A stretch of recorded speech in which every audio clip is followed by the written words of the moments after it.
दी shrine 2010 को dislike या like कीजिए। फिल्म की शुरुआत होती है एक ऐसी जगह को दिखाने से जहाँ पर रिचुअल यानी जादू वगैरह किए जाते हैं। यहाँ एक आदमी जो एक कंपनी का वर्कर था उस पर जादू किया जाने वाला था। आसपास एक कल्ट था जो काला जादू करते थे। उन्होंने काले रंग के हुड्स पहने हुए थे और वर्कर को भी बांधा हुआ था। तभी वो वर्कर के चेहरे पर मास्क पहनाते हैं, जिसके बाद हथौड़े से उसके मास्क पर वार किया जाता है। उसका पूरा ही चेहरा कुचला गया, जिस वजह से उसकी मौत हो जाती है। ये कल्ट कुछ मंत्र करने लगे जो देखने से लग रहा था कि ये शैतान को इंसानों की कुर्बानी देते हैं, और इस वर्कर को मारकर भी इन्होंने ऐसा ही किया। इसके बाद हम एक रिपोर्टर लड़की को देखते हैं जिसका नाम कारमेन था, और अब से हम कारमेन को मैं कहकर बुलाएंगे। अब कारमेन यानी मैं हमेशा अपने काम में मसरूफ रहा करती थी। मुझे नई कहानियों की तलाश थी। मेरी इसी आदत की वजह से मेरा दोस्त खुश नहीं था क्योंकि मैं उसे वक्त नहीं दे पाती थी। मेरा दोस्त मुझे कहने लगा कि कारमेन जरा मेरे साथ भी कुछ वक्त गुजार लिया करो, जिस पर मैंने उसे कहा कि देखो मुझे अपना काम बहुत प्यारा है, अगर मैंने इस पर ध्यान नहीं दिया तो ऐसे तो मेरा फ्यूचर, मेरे प्लान्स, ख्याल सब बर्बाद हो जाएंगे। जो बात मेरे दोस्त को बुरी लग गई। फिर जब मुझे उस वर्कर के लापता होने की खबर मिली तो मैं अपने बॉस के पास गई। अब वो हमारी ही कंपनी का वर्कर था। मैंने बॉस को उसके लापता होने की कहानी सुनाई। ये भी बताया कि वो जिस इलाके में घूमने गया था वहाँ और भी बहुत सारे टूरिस्ट गायब हुए हैं। इन्हें जो वहाँ घूमने आए थे सबके सामान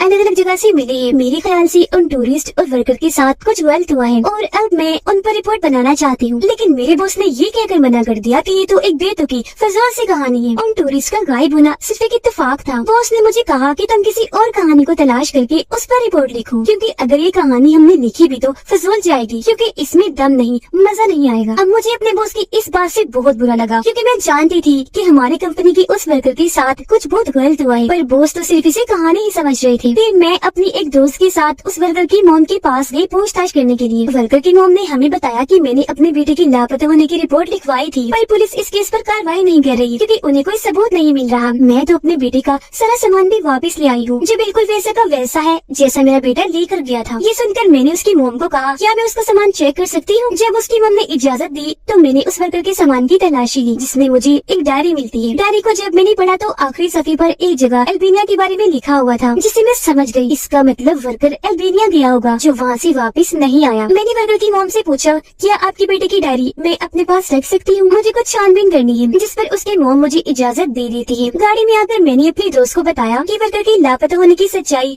अल्बानिया में छुपी हुई है और अब हम वहाँ जाएंगे छानबीन करने के लिए। ये केस मेरे दिमाग में बैठ गया। रात को जब मैं अपने कमरे में थी तो अचानक मेरी कमरे की खिड़की खुल गई। मुझे अजीब सा लगा और जब मैं खिड़की बंद करके मुड़ी तो मुझे वर्कर की आत्मा दिखी, जिसकी हालत बहुत खराब थी। आंखों से खून आ रहा था। वो चिल्लाकर मुझे कहता है कि दूर रहो मुझसे, मेरे बारे में मत सोचो। ये देख मैं बहुत डर गई। अचानक मेरी आँख खुल गई। तब मेरी सांस में सांस आई कि मैं तो बस एक सपना देख रही थी। अगले दिन मैंने अपने दोस्त के पास जाकर उससे माफी मांगी अपने बुरे बर्ताव के लिए और उससे पूछा, क्या तुम मेरे साथ अल्बानिया चलोगी? पर उसने मना कर दिया, ये कहकर कि ना भाई ना, मैं तुम्हारे साथ बिल्कुल नहीं जाऊंगा, क्योंकि मैं जानता हूँ तुम मुझे अपने मतलब के लिए ही साथ लेकर जा रही हो। इसके बाद अगले दिन जब मैं ऑफिस गई तो मेरे बॉस ने मुझे एक टॉपिक जो एक कहानी थी वो देकर कहा कि तुम इस पर रिपोर्ट बनाओ। लेकिन मैंने क्या किया, उस फाइल को फेंक दिया, क्योंकि मेरे पास एक टॉपिक पहले से ही था जिस पर मेरी रिपोर्ट बनानी थी, यानी वर्कर की। इतनी ही देर में मेरे दोस्त की कॉल आती है। वो कह रहा था, ठीक है कारमेन, मैं तुम्हारे साथ चलने को तैयार हूँ। जिसके बाद अगले ही दिन हम उस जगह पर जाने के लिए निकल गए। रास्ते में मैं वर्कर की डायरी पढ़ रही थी जिसमें लिखा था कि रहने के लिए यहाँ कोई होटल नहीं, इसलिए मैं एक बार में रुका हुआ हूँ। वर्कर में ये भी लिखा हुआ था कि यहाँ एक गांव है जिसके लोग बहुत ही अजीब हैं, और तो और गांव में एक जंगल है जहाँ पर बहुत ही अजीब तरह की फोग है, यानी कोहरा। ये गाँव वाले सबको वहाँ जाने से मना करते हैं। ये पढ़कर मैं सोच में पड़ गई कि भला वो कौन सी जगह है जिस बारे में वर्कर ने लिखा। अब जब मैं और मेरे दोनों दोस्त उस गाँव में गयी तो सच में वहाँ के लोग काफी अजीब थे, क्योंकि वो हमें घोड़े ही जा रहे थे।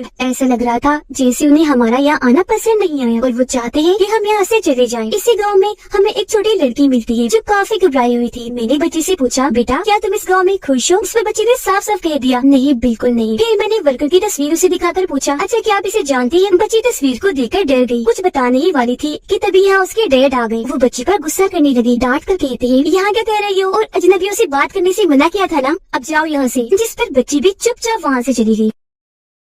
उसके डैड का ऐसा बर्ताव देखकर हमें बहुत अजीब लगा, तो हम भी वहाँ से आगे बढ़ गए। आगे एक चर्च दिखा जिसके बाहर फादर्स और सिस्टर्स खड़ी थी जो लोगों को दुआएं दे रहे थे। अब चर्च के ऊपर उनका जो साइन लगा था यानी क्रॉस, वो वैसा नहीं था जैसा होता है, जिससे हमें ये समझ नहीं आ रही थी कि सच में ये क्रिश्चियंस है भी या नहीं, या फिर इनका कोई और रिलीजन मजहब है। तभी हमें जंगल के बीचों बीच फॉग भी दिख जाती है, जिसके बारे में वर्कर ने अपनी डायरी में लिखा था। सच में फॉग यहाँ पाकर हम बहुत हैरान हुए, फिर वहाँ जाने का फैसला करते हैं। लेकिन जब हम निकल रही थी तो गाँव के लोग आकर हमें रोक लेती है और जबरदस्ती वहाँ से भगा दिया। तो हम अपनी गाड़ी में आकर बैठ गए और इस बारे में बात कर रहे थे कि आखिर गाँव वाले हमें क्यों रोक रही है, जंगल में क्यों नहीं जाने दे रही है। शायद वो हमसे कुछ छुपा रही है, वहाँ कुछ तो ऐसा है जो गाँव वाले नहीं चाहते कि हमें उसके बारे में पता लग जाए। मैंने अपने दोस्त को कहा कि बेशक ये लोग हमें मना कर रहे हैं, पर हमें वहाँ जाकर देखना तो चाहिए कि आखिर वहाँ है क्या। इस पर मेरे दोस्त ने जवाब दिया, देखो ये अच्छा आइडिया नहीं है, तुमने देखा नहीं गाँव वाले कितने भड़के हुए हैं, अगर पकड़े गए तो वो हमें मार देंगे। पर मैंने अपने दोस्त से बार बार जिद की, जिस पर वो मान गया और हम उस जगह पर जाने के लिए निकल गए। जब हम लोग वहाँ पहुँचे तो ये देखकर काफी दंग रह गई कि ये फॉग तो आम फॉग की निस्बत काफी घनी और गहरी है। अब मैं उस फॉग के अंदर जाना चाहती थी, लेकिन मेरा दोस्त मुझे रोक लेता है। इस बात को लेकर अभी हमारी बहस चल ही रही थी कि तभी मेरी फीमेल फ्रेंड फॉग के अंदर चली गई। फॉग में जाते ही अचानक वो गायब हो गई। हमने उसके वापस आने का इंतजार किया, लेकिन जब वो वापस नहीं आई तो मैं भी फॉग के अंदर चली गई। फॉग में जाते ही मुझे किसी के होने का एहसास हुआ। ऐसा लग रहा था जैसे कोई मुझे देख रहा हो। बाहर मेरी दोस्त फॉग से निकल आई, लेकिन वो काफी हैरान और परेशान लग रही थी। मेरे दोस्त ने उसकी ऐसी हालत देखकर पूछा कि क्या हुआ, जिस पर उसने कोई जवाब नहीं दिया। फिर मेरे दोस्त ने पूछा कि क्या तुमने अंदर कार्मेन इन्हें मुझे देखा, तो उसने कहा नहीं। फॉग के काफी अंदर जाने पर मुझे एक शैतान की मूर्ति दिखी जो काफी डरावनी लग रही थी। मूर्ति ने अपने हाथ में किसी का दिल पकड़ा हुआ था। मैंने उस मूर्ति की तस्वीर बना ली अपने रिपोर्ट में लगाने के लिए, लेकिन जब मैं दूसरी तरफ से तस्वीर बनाने गई तो ये देखकर काफी डर गई कि मूर्ति का सर भी मुड़कर उस तरफ हो गया है और वो मुझे ही देख रहा है। मेरी होश उड़ गई ये सोचकर कि आखिर इस मूर्ति का सर कैसे मुड़ गया। लेकिन तभी मूर्ति की आंखों से खून आने लगा और उसके हाथ में पड़ा हुआ दिल धड़कने लगता है। ये देखकर मैं बहुत डर गई। तभी आसपास से डरावनी सी आवाजें आना शुरू हो गई। मैं फौरन भागकर फॉग से बाहर आई, बेहद घबराई हुई। मैंने अपने दोस्त से पूछा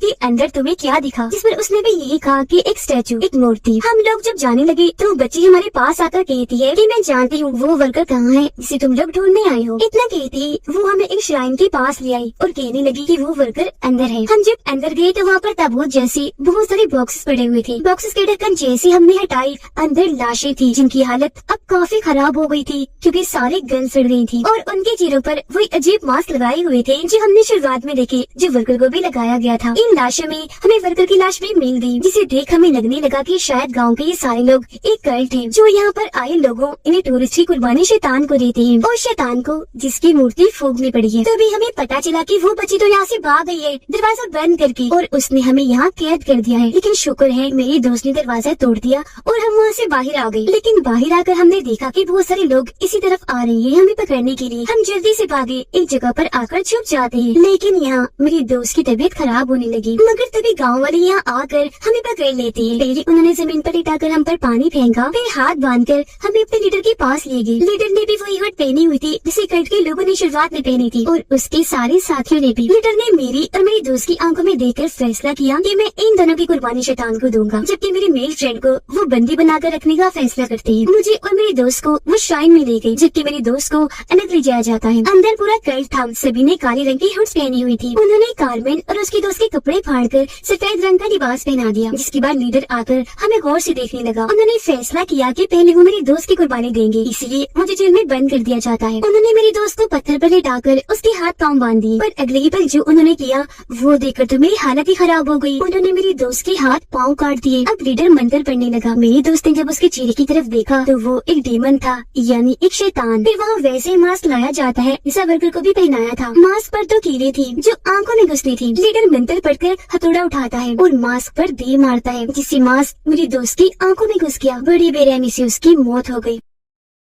बाहर जबरदस्ती मेरी दोस्त से एक कब्र खुदवाई जा रही थी। उस पर नजर रखने वाले आदमी का ध्यान जैसे हटा, मेरी दोस्त ने बेलची से उस पर वार कर दिया। उसकी गन नीचे गिर गई तो मेरी दोस्त ने मार कर उसे बेहोश कर दिया। फिर उसने गन उठा ली और मुझे बचाने के लिए वो निकल गया। जब वो श्राइन में आया तो देखता है कि हमारी वो दोस्त मर गई है और कल्ट के सारे लोग उसे बॉक्स में डाल रहे हैं। वो फिर मेरे पास आ गया। अब क्योंकि अगला नंबर मेरा था तो एक आदमी जैसे मुझे लेने आया, मेरी दोस्त ने उस पर हमला करके उसे धक्का दे दिया। वो फिर मुझे लेकर भाग गया और कल्ट को वहीं पर बंद कर देता है। लेकिन रास्ते में मेरी तबीयत खराब हो गई और मुझे उल्टी होने लगी। आसपास से डरावनी आवाजें भी आ रही थी। मेरे दोस्त ने तसल्ली दी कि घबराओ नहीं, सामने एक घर है, उनकी गाड़ी लेकर हम यहाँ से भाग जाएंगे। घर के अंदर आकर मेरे दोस्त ने उन पर गन तान दी। धमकाते हुए उनसे पूछा कि बताओ जल्दी गाड़ी की चाबी कहाँ है। पर चूंकि उस फैमिली को इंग्लिश जुबान समझ नहीं आती थी तो वो उसकी बात को समझ नहीं पाती। शायद में उन गाँव वालों ने इन्हीं कल्ट के लोगों ने दरवाजा तोड़ दिया था और वो हमारी तलाश में निकल गयी। मेरे दोस्त ने फैमिली को बांध दिया और पूछने लगा कि बता दो चाबी कहाँ है। फैमिली अपनी जुबान में उसे कुछ कहना चाह रही थी जो मेरा दोस्त भी समझ नहीं पाता। उनके बेटे को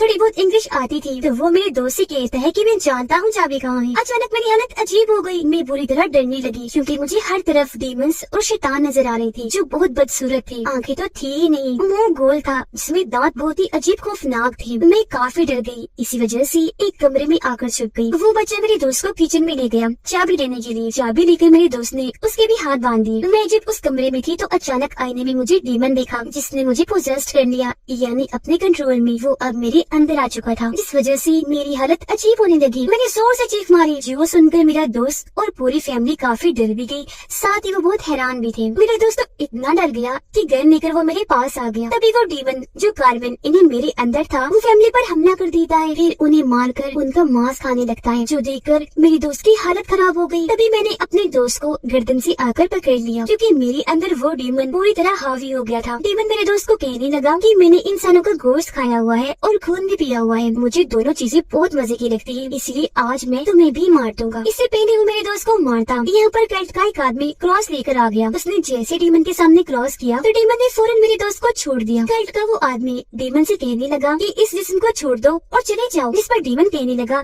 कि ऐसा तो नहीं हो सकता, बल्कि मैं इस लड़की कार्मेन और सबको मार दूंगा। जिसके बाद डीमन कल्ट के सभी लोगों पर हमला करके उन्हें मारने लगा। ये देख वो आदमी अपने लोगों को बचाने के लिए डीमन पर होली वाटर फेंकता है, जिससे डीमन अपनी ताकतों का इस कदर इस्तेमाल करता है कि उसने क्रॉस ही जला दिया और फिर कल्ट के उस आदमी पर भी हमला कर दिया। डीमन ने उसके पेट में लकड़ी घुसाकर आर पार कर दी जिससे उसकी भी मौत हो जाती है। उसकी मरते ही कल्ट का दूसरा लड़का होली वाटर गिराकर डीमन पर हमला कर देता है। वो डीमन के सीने में एक तलवार घुसा देता है। डीमन जैसे कमजोर हुआ तो उसे नीचे लिटा दिया जाता है। वो लड़का कहने लगा फौरन इसके हाथ पाँव बांध दो। तो वो लोग चाकू से उसके हाथ और पाँव जमीन में गाड़ देते हैं, जिसके साथ ही वहाँ मास्क लाया जाता है। जब ये लोग मास्क पहनाने लगी तो डीमन अपना सर हिला रहा था, जो देख मेरे दोस्त ने आकर मजबूती से उसका सर पकड़ लिया। लड़की ने भी हथौड़े से मास्क पर मारा। तब तक कार्मेन यानी मैं होश में आ गई थी, लेकिन देर हो गई। मास्क उसकी आंखों में घुस गया जिससे कार्मेन की भी मौत हो गई और डीमन वहाँ से भाग जाता है। अब वो लोग सोचने लगते हैं कि मेरे दोस्त के साथ क्या किया जाए, क्योंकि वो इस गांव की असलियत जान गया था जो बाहर जाकर सबको बता देगा। लेकिन फिर उन लोगों ने अगली सुबह मेरे दोस्त को जाने की इजाजत दे ही दी। जाने से पहले मेरा दोस्त लड़की से सवाल करता है कि आखिर इस गांव में है क्या। तब लड़का बताने लगा कि हमारे गांव को एक कर्स्ड शराब मिला हुआ है जो कभी ठीक नहीं हो सकता। जंगल के अंदर फोग में जो मूर्ति है वो खतरनाक शैतान की है, जो भी उसे देख लेता है तो शैतान उसे पोजेस्ट कर लेता है, जैसे कि उसने कार्मेन और उसके दोस्त को किया। यही वजह है कि हम टूरिस्ट को वहाँ जाने से रोकते हैं, पर कुछ टूरिस्ट वहाँ जाकर शैतान की मूर्ति को देख लेते हैं तो शैतान उन्हें पोजेस्ट करके उनके अंदर आ जाता है। इसीलिए हमें रिचुअल करके शैतान को वापस हेल जहन्नुम में भेजना पड़ता है और इस तरह से उस इंसान को भी अपनी जान गंवानी पड़ती है। इसीलिए गाँव वाले चाहते थे कि तुम लोग यहाँ से चले जाओ, क्योंकि जब तुम शैतान को देख लोगे तो पोजेस्ट होने की वजह से तुम्हें भी अपनी जान गंवानी पड़ेगी। वर्कर भी इसी गाँव में आया था और मूर्ति को देखने की वजह से ही उसे अपनी जान गंवानी पड़ी। अब ये एक ऐसा कल्ट नहीं था जो जानबूझकर रिचुअल करते थे, बल्कि ये एक रिलीजन ग्रुप कल्ट था। तो ये लोग चाहते थे कि शैतान यहाँ कभी भी ना आए, इस वजह से इन्हें ना चाहते हुए भी वो सब करना पड़ता था। इसी के साथ ये मूवी इधर ही खत्म हो जाती।